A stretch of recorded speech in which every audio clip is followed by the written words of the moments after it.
नमस्कार दोस्तों, मेरा नाम है कृष्णा। स्वागत है आपका करंट अफेयर की इस वीडियो में, जिसे आप यूटिलाइज कर सकते हो किसी भी कॉम्पिटिटिव एग्जाम की प्रिपरेशन के लिए। इस क्वेश्चन में आपसे गोल्डीलॉक जोन के बारे में पूछा जा रहा है और इसके रिगार्डिंग में आपके पास ये 3 स्टेटमेंट दे दिए गए हैं। क्वेश्चन को पॉज करके एक बार रीड कर लीजिए। ये फर्स्ट स्टेटमेंट है, इसके बाद ये सेकंड स्टेटमेंट है और ये थर्ड स्टेटमेंट है। इन तीनों स्टेटमेंट में आपको चूज करना है कि करेक्ट स्टेटमेंट कौन सा है।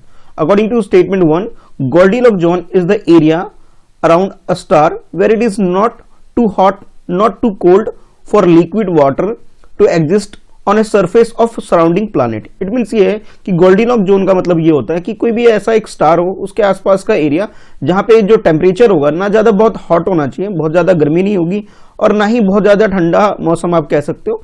इस टाइप का जो टेम्परेचर जिस एरिया में होता है, ठीक है, उस एरिया को आप गोल्डीलॉक जोन बोल सकते हो according to first statement.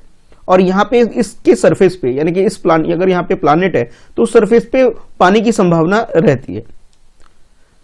Earth is the only planet in the sun's Goldilock zone. और अर्थ के बारे में बोला जा रहा है, हमारे प्लानेट के बारे में, कि ये गोल्डीलॉक जोन के अंदर आने वाला सिर्फ एकमात्र प्लानेट जो है वो अर्थ है।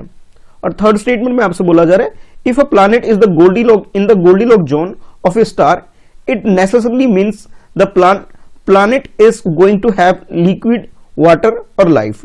यानी कि अगर कोई भी प्लानेट अगर गोल्डीलॉक जोन के अंदर आ जाता है तो उसके अंदर पानी बिल्कुल होगी, मैंडेटरी है, और लाइफ भी होने की पूरे संभावनाएं बोल सकते हो। तो ये 3 स्टेटमेंट आपके सामने, आपको चूज करना है करेक्ट स्टेटमेंट। स्टेटमेंट 1 करेक्ट है अकॉर्डिंग ऑप्शन ए के, और ऑप्शन बी की बात करें, इसमें आपको फर्स्ट और सेकेंड ये दोनों स्टेटमेंट करेक्ट बताए जा रहे हैं। और थर्ड ऑप्शन जो आपके पास है, इसमें थर्ड स्टेटमेंट और फर्स्ट स्टेटमेंट करेक्ट बताया जा रहा है। और ऑप्शन डी के according second and third statement ये आपको करेक्ट बताया जा रहे हैं। तो गोल्डीलॉक जोन को ध्यान में रखते हुए क्वेश्चन को अटेम्प्ट कर लीजिए। तो डिटेल में बात कर लेते हैं आखिर ये गोल्डीलॉक जोन होता क्या है। गोल्डीलॉक जोन एक तरह से आप कह सकते हो हैबिटेबल जोन आप बोल सकते हो। हमारा जो प्लानेट अर्थ है, अर्थ के आसपास का एरिया जो ग्रीन आप देख पा रहे हो, ग्रीन जो अगर सोलर ये देख पा रहे हो आप एरिया, इसको आप गोल्डीलॉक जोन बोल सकते हो। और जैसा कि फर्स्ट स्टेटमेंट में आपको बोला गया कि यहाँ पे जो टेम्परेचर होता है ना ज्यादा हॉट होता है ना ज्यादा कोल्ड होता है, ये बात बिल्कुल करेक्ट है। यानी कि आप इस तरह से इसे डिफाइन भी कर सकते हो, एक तरह से आपको डेफिनेशन दी गई थी गोल्डीलॉक जोन के बारे में फर्स्ट स्टेटमेंट में। तो आप ये कह सकते हो फर्स्ट स्टेटमेंट बिल्कुल करेक्ट है। अब आते हैं सेकंड स्टेटमेंट, जिसमें ये बोला गया कि भी हमारे जो प्लानेट अर्थ है उसमें ओनली एक ऐसा प्लानेट है वर्ल्ड, मतलब इन यूनिवर्स में, जहां पे ये प्लानेट आता है। ऐसा नहीं है, अर्थ के अलावा बाकी और भी कुछ प्लानेट है, जैसे वीनस और मार्स। यानी कि आप ये कह सकते हो जैसे ये अर्थ है तो अर्थ के आसपास का एरिया, यानी कि मार्स वाला एरिया और वीनस वाला एरिया, वो एरिया भी कवर हो जाता है इस गोल्डीलॉक जोन के अंदर। यानी कि ऐसा कह सकते हो यहां भी पॉसिबिलिटी है कि यहां पे भी पानी होने के चांसेस हो सकते हैं। तो आप ये कह सकते हो कि ये स्टेटमेंट गलत हो गया। अच्छा, उसके बाद एक स्टेटमेंट आपसे और बोला गया था कि गोल्डीलॉक जोन के बारे में, कि यहाँ पे जो मैंडेटरी है कि यहाँ पे लाइफ और लाइफ के अलावा वाटर, दोनों चीज बिल्कुल मैंडेटरी होगी। ऐसा कोई जरूरी नहीं है। जैसे आप ये वीनस को देखेंगे, वीनस और मार्स में देखेंगे, यहाँ पे पॉसिबिलिटी है बट लाइफ नहीं है यहाँ पे। तो आप ये कह सकते हो सेकंड एंड थर्ड स्टेटमेंट जो हमारे पास है ये गलत है। फर्स्ट स्टेटमेंट जो है, जो डेफिनेशन दी गई थी, ये बिल्कुल करेक्ट है। तो करेक्ट आंसर हमारा ऑप्शन ए हो गया। Global economic freedom index 2020 is released by, यानी कि आपको ये जो इंडेक्स है, इस इंडेक्स के बारे में बताना है कि इस इंडेक्स को पब्लिश करने वाला या रिलीज करने वाला इंस्टीट्यूशन कौन है। तो ऑप्शन ए के अकॉर्डिंग बोला जा रहा है वर्ल्ड बैंक, जो कि इस इंडेक्स को रिलीज करती है। ऑप्शन बी के अकॉर्डिंग वर्ल्ड इकोनॉमिक फोरम इसे रिलीज करती है। और ऑप्शन सी के अकॉर्डिंग इंटरनेशनल मॉनेटरी फंड इसे रिलीज करती है। और ऑप्शन डी में आपसे बोला जा रहा है none of the above. It means ये है कि ये तीनों जो इंस्टीट्यूशन आपको दे रखे हैं, इनमें से कोई भी ऐसे नहीं है जो इस इंडेक्स को रिलीज करती है। तो ये ग्लोबल इकोनॉमिक फ्रीडम इंडेक्स कौन सी इंस्टीट्यूशन रिलीज करती है, ये इसके रिगार्डिंग में आपको क्वेश्चन अटेम्प्ट करना है। चलिए अटेम्प्ट कर लीजिए। तो इस क्वेश्चन की करेक्ट आंसर की बात करें तो करेक्ट आंसर इसमें डी है। डी का मतलब ये है कि जो तीनों इंस्टीट्यूशन आपको दे रखा है बिल्कुल गलत है। तो एक्चुअल में इसे पब्लिश कौन करता है, अब इसके बारे में जान लेते हैं। तो कनाडा बेस्ड एक इंस्टीट्यूशन है, वो इसे पब्लिश करने का काम करती है। कनाडा, जो कि आप वर्ल्ड मैप में देख सकते हो, इसकी लोकेशन ये है, देख सकते हैं आप। और ये जो काम कर रही है इंडिया बेस्ड एक फर्म है, आप कह सकते हो एक इंस्टीट्यूशन है, सेंटर फॉर सिविक सोसाइटी। तो एक थिंक टैंक है हमारी कंट्री का ये, और इसके साथ कनाडा का जो फ्रेशर इंस्टीट्यूट है, ये दोनों इंस्टीट्यूशन मिलकर के इस इंडेक्स को पब्लिश करने का काम करती है। तो करेक्ट आंसर तो डी हो गया। अब जान लेते हैं हमारी कंट्री की प्रोविजन क्या है, कि हमारी कंट्री की रैंकिंग क्या है। तो अभी जो रिसेंट 2020 की जो रैंक अभी कह सकते हो इंडेक्स पब्लिश हुआ है, इसमें हमारी रैंकिंग 105 है और 2019 में जो हमारी रैंकिंग थी वो 79 थी। तो दोनों रैंकिंग आपको पता होनी चाहिए। आप ये कह सकते हो कि हमारी कंट्री 26 प्लेस नीचे आ चुकी है। ठीक है, तो करेक्ट आंसर हमारा डी हो गया। Consider the following statement. इस क्वेश्चन में आपके पास ये फर्स्ट स्टेटमेंट है, उसके बाद ये सेकंड स्टेटमेंट है और एज यूजुअल आपको बताना है कि करेक्ट स्टेटमेंट कौन सा है, उसके अकॉर्डिंग आपका आंसर होगा। तो ऑप्शन स्टेटमेंट 1 पहले पढ़ लेते हैं, जिसमें आपसे क्रॉस पैथी के बारे में पूछा जा रहा है। Cross pathy is the practice which homeopathy and Ayurveda, यानी कि आप ये कह सकते हो कि क्रॉसपैथी एक मेथड कह लो, एक तरीका आप कह सकते हैं जिसके अंदर होम्योपैथी को और आयुर्वेदिक जो हमारा जो नेचर होता है एक इलाज करने का, दोनों के ड्रग्स को कंबाइंड करके जब यूज किया जाता है एक साथ मेडिसिन को, उसे क्रॉसपैथी बोला जाता है। ये फर्स्ट स्टेटमेंट में आपको बताया जा रहा है। सेकंड स्टेटमेंट बताया जा रहा है, central council of Indian medicine CCIM is a statutory body under the Ministry of Health and Family Welfare at that monitor higher education in India system of medicine। It means ये है कि एक institution है CCIM, उसके बारे में बोला जा रहा है कि पहले इसका कि भी ये स्टैच्यूटरी बॉडी है। ठीक है, पहली बात ये बताई गई। उसके बाद आपसे ये बोला गया जो मिनिस्ट्री जिसके अंदर आती है वो health and family welfare ministry के अंदर ये आती है। दूसरी बात ये बताएगी सेकंड स्टेटमेंट में। और उसके बाद ये बोला ये जो इंस्टीट्यूशन है इसका जो मेन फंक्शन आप कह सकते हो कि हायर एजुकेशन जो हमारी कंट्री में मेडिसिन को लेकर के है, उसे ये एक तरह से मॉनिटर करने का काम करती है। तो ये दो स्टेटमेंट आपके सामने है, आपको बताना है कि करेक्ट स्टेटमेंट क्या है। ऑप्शन ए के अकॉर्डिंग फर्स्ट स्टेटमेंट करेक्ट है, ऑप्शन बी के अकॉर्डिंग सेकंड स्टेटमेंट करेक्ट है और ऑप्शन सी में आपसे बोला जा रहा है दोनों ही स्टेटमेंट बिल्कुल करेक्ट है। और ऑप्शन डी के according neither one not two. It means आप ये कह सकते हो दोनों ही स्टेटमेंट आपको गलत दे रखे हैं। तो ये फर्स्ट स्टेटमेंट है, ये सेकंड स्टेटमेंट है। चलिए क्वेश्चन को अटेम्प्ट कर लीजिए। तो सबसे पहले जान लेते हैं ये central council of Indian medicine, जिसे हम शॉर्ट में CCIM बोलते हैं, इस इंस्टीट्यूशन के बारे में।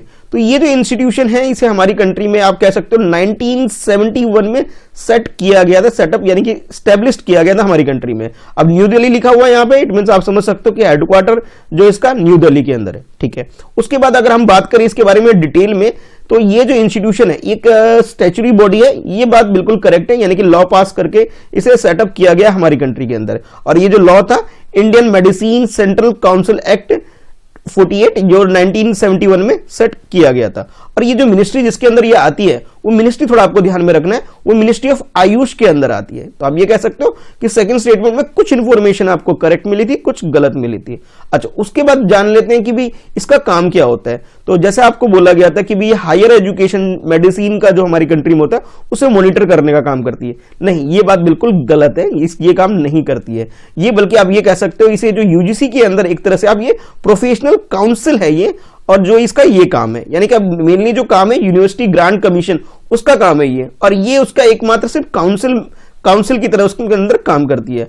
और फिर उसके बाद जो हायर एजुकेशन आप कह सकते हो इंडियन सिस्टम में, चाहे मेडिसिन की बात कर ले, आयुर्वेदा, सिद्धा, यूनानी, रोबा, रिगपा, इन सबको मॉनिटर करने का काम करती है। ध्यान रखिएगा ये काउंसिल है UGC के अंदर। तो आप ये कह सकते हो सेकंड स्टेटमेंट तो गलत हो गया। हाँ, फर्स्ट स्टेटमेंट में आपको बात बिल्कुल करेक्ट बताई गई थी कि क्रॉसपैथी के बारे में, जिसमें ये बोला गया होम्योपैथी और आयुर्वेदिक ड्रग्स को जब कंबाइंड करके यूज किया जाता है उसे आप क्रॉसपैथी बोल सकते हो। सिंपल सी बात है, जब क्रॉस करने का मतलब है दोनों सिस्टम को कंबाइंड कर दिया गया इसके अंदर। ठीक है, तो करेक्ट आंसर हमारा ऑप्शन ए हो जाएगा। Consider the following statement regarding green climate fund, GCF के बारे में क्वेश्चन पूछा जा रहा है और इसके रिगार्डिंग में आपके पास इस क्वेश्चन में 4 स्टेटमेंट है। मेरी रिकमेंडेशन ये है कि पहले एक बार वीडियो को पॉज करिए, चारों स्टेटमेंट 1 बाय 1 पढ़िए, उसके बाद क्वेश्चन अटेम्प्ट करिए। ठीक है, तो फर्स्ट स्टेटमेंट ये है आपके पास सामने, सेकंड ये है आपके सामने, और थर्ड स्टेटमेंट ये आप कह सकते हो। ठीक है, और उसके बाद जो फोर्थ स्टेटमेंट है ये है आपके सामने। ठीक है, according to first statement, green climate fund, world's largest dedicated fund helping developing country reduce their greenhouse gas emission enhance their ability to respond climate change. It means ये ग्रीन हाउस फंड एक ऐसा fund है, world में सबसे largest fund है जो कि developing country को हेल्प करती है कि ग्रीन हाउस की जो इमिशन की जो प्रॉब्लम है उस प्रॉब्लम को रिड्यूस कर सके, और जो हमारे कह सकते हो इन्वायरमेंट को प्रोटेक्ट करने के लिए एक फैसिलिटी कह सकते हो प्रोवाइड की जाती है इस फंड के थ्रू। ये फर्स्ट स्टेटमेंट बोला गया। सेकेंड स्टेटमेंट में आपको एक इंस्टीट्यूशन के बारे में बोला जा रहा है कि वर्ल्ड बैंक ने इस फंड को सेट किया है। और थर्ड स्टेटमेंट में आपसे बोला जा रहा है the fund pay particular attention to the need of the society that are highly vulnerable to the effect of climate change, in particular least developed countries, small islands, developing state and African state. It means ये है कि इस fund का use किस किस जगह पे होगा इसके बारे में बोला जा रहा है कि लीस्ट डेवलप कंट्री है वहां पे इसका इस्तेमाल होगा, और ऐसी जगह जैसे स्मॉल आइलैंड हो गया या अफ्रीकन स्टेट यानी कि अफ्रीकन कंट्री आप बोल सकते हो, उस एरिया में इसका इस्तेमाल होगा। ये आपको थर्ड स्टेटमेंट में बताया जा रहा है। According to fourth statement the entire support through GCF mechanism is through grant and country are not required to pay back. यानी कि ये जो फंड है जीसीएफ, एक बार इसे जब कोई कंट्री को मिल जाता है तो उसे दोबारा रिटर्न करने की जरूरत नहीं होती है। मतलब आप ये कह सकते हो इन्वायरमेंट से रिलेटेड जो भी काम है काम कर लीजिए और पैसा वापस देने की जरूरत नहीं पड़ती। ये आपसे फोर्थ स्टेटमेंट में बोला जा रहा है। तो आपके सामने ये फोर्थ स्टेटमेंट है, आपने बताना है कि करेक्ट स्टेटमेंट कौन सा है, उसी के अकॉर्डिंग आपके पास ऑप्शन है। ऑप्शन ए के अकॉर्डिंग फर्स्ट 1, 2, 3 जो स्टेटमेंट है बिल्कुल करेक्ट है, और ऑप्शन बी के according first and third statement correct है, और ऑप्शन सी में आपसे बोला जा रहा है first, third and fourth statement बिल्कुल करेक्ट है। अगर हम बात करें ऑप्शन डी की, इसमें ऑल 4 स्टेटमेंट्स आर करेक्ट, ये बोला जा रहा है आपसे। चलिए क्वेश्चन को अटेम्प्ट कर लीजिए। तो ग्रीन क्लाइमेट फंड की अगर डिटेल में बात करें तो जैसा कि फर्स्ट स्टेटमेंट में आपको एक तरह से इसकी डेफिनेशन कह लीजिए या डिटेल में इसके बारे में इसकी मीनिंग जो आपको बताई गई कि एक ऐसा फंड है जो हमारे इन्वायरमेंट को प्रोटेक्ट करने के लिए, या फिर आप यूं कह सकते हो ग्रीन हाउस गैस इमिशन को रिड्यूस करने के लिए और हमारी एबिलिटी एनहांस करने के लिए, क्लाइमेट चेंज की प्रॉब्लम को डील करने के लिए ये फंड सेटअप किया गया है। इसका ये मकसद है। यानी कि फर्स्ट स्टेटमेंट तो बिल्कुल करेक्ट आपको दे दिया गया। अच्छा, सेकंड स्टेटमेंट में आपसे बोला गया था कि वर्ल्ड बैंक है जिन्होंने ये फंड सेटअप किया है, ये बात गलत है। वर्ल्ड बैंक ने सेट नहीं किया इसे सेट करने वाले जो इंस्टीट्यूशन आप कह सकते हो United nation framework convention on climate change, उसने इसे सेट किया था 2010 में। ईयर याद रखना है और आपको इंस्टीट्यूशन भी याद रखना है, 2010 और United nation framework convention on climate change, ठीक है, जिसे शॉर्ट में UNCFCCC बोल सकते हो आप। अच्छा, सेकंड स्टेटमेंट तो गलत हो गया। अब थर्ड स्टेटमेंट देख लेते हैं। थर्ड स्टेटमेंट में आपसे ये बोला गया कि इसका जो मेन रोल है कि क्लाइमेट से रिलेटेड जो भी लीस्ट डेवलप कंट्रीज हैं, कुछ स्मॉल आइलैंड हैं, वहां पे ये काम करती है। अफ्रीकन स्टेट का मतलब है अफ्रीकन कंट्रीज है, वहां पे हेल्प प्रोवाइड करना, यानी कि सोसाइटी का ऐसा एरिया जहां पे क्लाइमेट की सबसे ज्यादा जो प्रॉब्लम हो रही है उसको सॉल्व करने के लिए इसका इस्तेमाल किया जा रहा है। हाँ, ये थर्ड स्टेटमेंट बिल्कुल करेक्ट आप बोल सकते हो।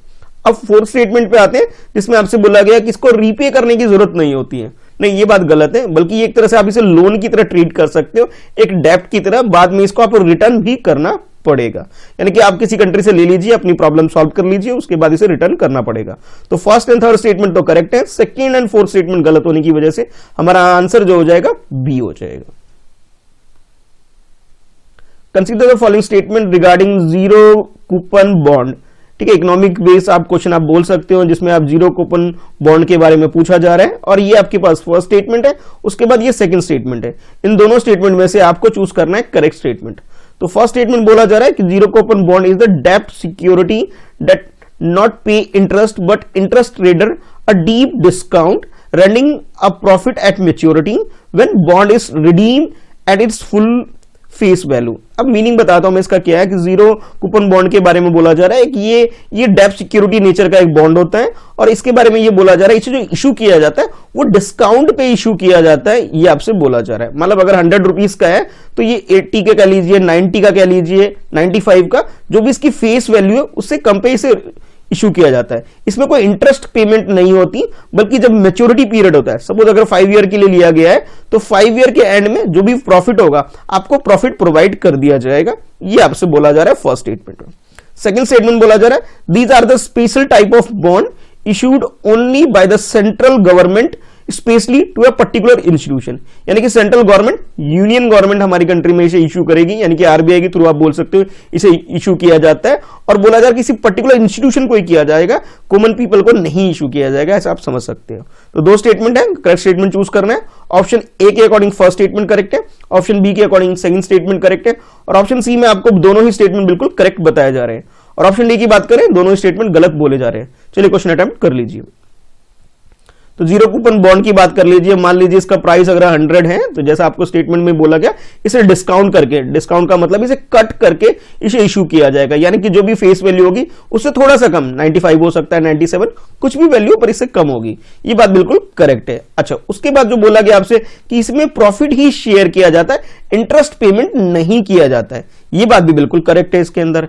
तो यानी कि आप ये कह सकते हो फर्स्ट स्टेटमेंट जिसमें आपको डिटेल बताई गई थी जीरो कूपन बॉन्ड के बारे में, ये सारी बात बिल्कुल करेक्ट है। इंटरेस्ट तो पेमेंट नहीं होता, इसमें प्रॉफिट पेमेंट ही होता है, इस वजह से आप इसे कूपन बोल सकते हो एक तरह से, ठीक है, इसलिए इसका नाम भी ऐसा ही है, जीरो कूपन बॉन्ड। अब बात करते हैं सेकंड स्टेटमेंट, जिसमें इशू करने वाली इंस्टीट्यूशन के बारे में बोला गया कि सेंट्रल गवर्नमेंट इसे इशू करती है। नहीं, ये बात बिल्कुल गलत है, इसे प्राइवेट कंपनी इशू करने का काम करती है, और ये नॉर्मली उस कंडीशन में करती है जब उसे बहुत ज्यादा क्राइसिस हो और उसे फंड की जरूरत पड़ती है, तो वो डिस्काउंट में इस तरह के बॉन्ड इशू करती है फंड रेस करने के लिए। तो फर्स्ट स्टेटमेंट करेक्ट है, सेकंड स्टेटमेंट रॉन्ग है, तो हमारा आंसर ए हो जाएगा। आज आपके लिए क्वेश्चन ये है, आपको बताना है कि ग्लोबल इकोनॉमिक फ्रीडम इंडेक्स में टॉप 5 कंट्री कौन सी है जो रैंक रिसीव की है इन्होंने, उसके बारे में आपको बताना है, ठीक है। तो क्वेश्चन को रिप्लाई करिएगा, क्वेश्चन का आंसर कमेंट बॉक्स में। कोई सजेशन है तो वो भी आप कमेंट बॉक्स में बता सकते हैं। वीडियो को लाइक करिए, अपने दोस्तों में शेयर करिए, और अभी तक चैनल सब्सक्राइब नहीं किया है तो चैनल सब्सक्राइब जरूर कर लीजिए।